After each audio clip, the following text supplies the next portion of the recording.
Kasih karunia dan damai sejahtera dari Allah Bapa kita dan dari anaknya Tuhan Yesus Kristus menyertai kamu sekalian.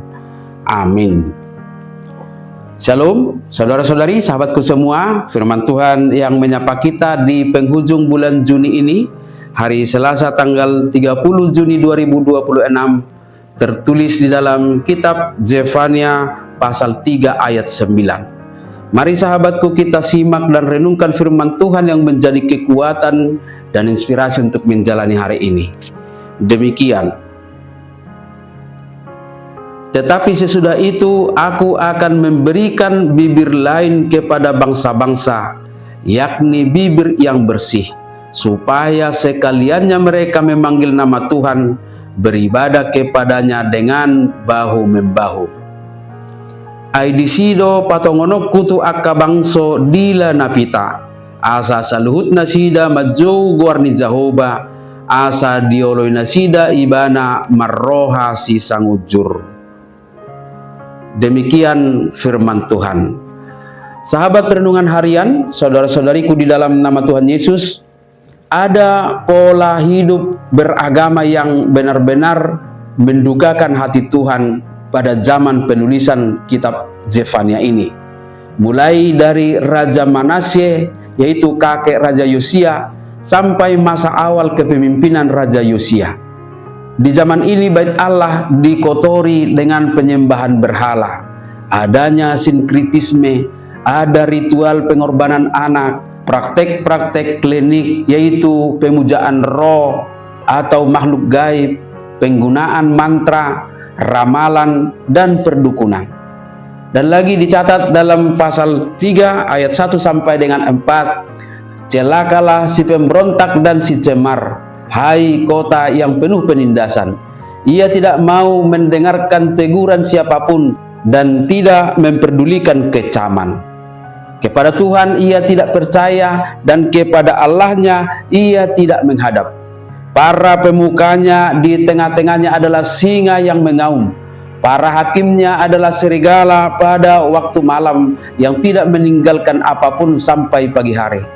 Para nabinya adalah orang-orang ceroboh dan pengkhianat. Para imamnya menajiskan apa yang kudus, memperkosa hukum Taurat. Lalu ketika Yosia naik tahta di usia yang sangat muda, yaitu di usia 8 tahun, ia mewarisi bangsa yang secara moral dan spiritual sudah sangat sakit parah. Disinilah peran penting Nabi Zefania. Khotbah-khotbah keras Nabi Zefania di awal kitabnya menjadi pemantik atau pendorong bagi Raja Yosia untuk melakukan reformasi besar-besaran.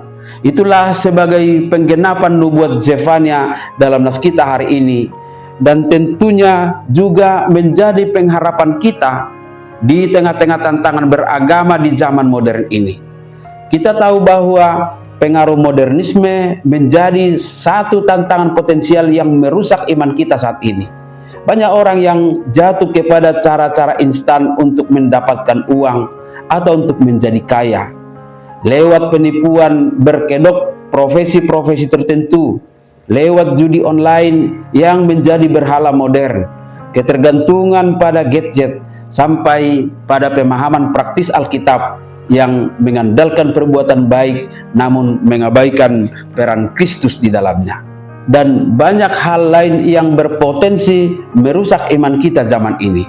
Maka pesan firman Tuhan hari ini meyakinkan kita bahwa Allah berkuasa mengubah keadaan kita saat ini. Yang pertama, dengan menjadikan kita sebagai anak-anaknya yang memiliki integritas, memiliki keutuhan dan keselarasan antara kata dan perbuatan yang seturut dengan kebenaran Kristus. Dan itu tentunya bersumber dari hati yang bersih, yang semuanya mengarahkan kita untuk memanggil nama Tuhan.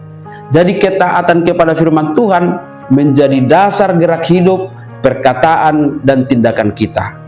Yang kedua, yaitu dengan mengubah kehidupan yang egois, yang sering hanya memikirkan diri sendiri dan mengabaikan orang lain, kepada kehidupan yang bahu-membahu, memikul bersama beban hidup dan merayakan bersama anugerah Tuhan.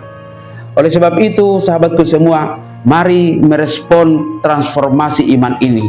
Mulailah hari ini puasa kata-kata negatif dengan menyaring setiap perkataan kita.